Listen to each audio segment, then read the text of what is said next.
President. Thank you very much for having us. While meeting with Jordan's King Abdullah in the Oval Office, President Trump doubled down on his plan for the U.S. to take over the Gaza Strip, remove Palestinians, and develop the land.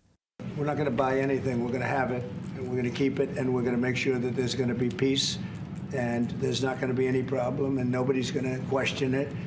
And we're going to run it very properly, and eventually we'll have economic development at a very large scale. It's a plan rejected by nations across the region, including Jordan. I think one of the things that we can do right away is take 2,000 children that are either cancer children or in very ill state to Jordan as quickly as possible, and then wait for, I think, the Egyptians to present their plan on how we can work with the president to work on the Gaza challenges. Trump again insisted it will be up to Jordan and Egypt to house displaced Palestinians, something that has also been rejected, though the language seemed more polite in person. As I said, we will be in Saudi Arabia to discuss how we can work with the president and with the United States. So I think let's wait until the Egyptians can come and present to the president and not get ahead of ourselves. After leaving the White House, King Abdullah reiterated his country's opposition to the president's plan to displace millions of Palestinians who've endured some 16 months of Israeli attacks.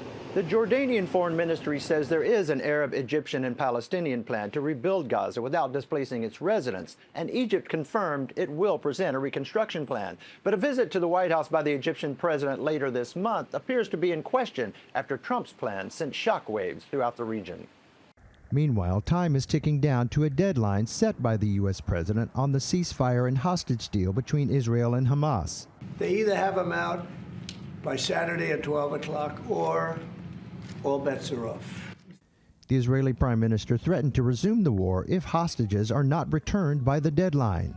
The decision I passed unanimously in the cabinet is this. If Hamas does not return our hostages by Saturday noon, the ceasefire will end. Hamas says it is Israel that has violated the ceasefire, and it has released more than 20 hostages in the series of exchanges for hundreds of Palestinian prisoners. Tens of thousands of displaced Palestinians who have returned to what remains of their homes in the Gaza Strip now wait to see if there's any possibility left for them to rebuild their lives. Craig Boswell, TRT World, Washington.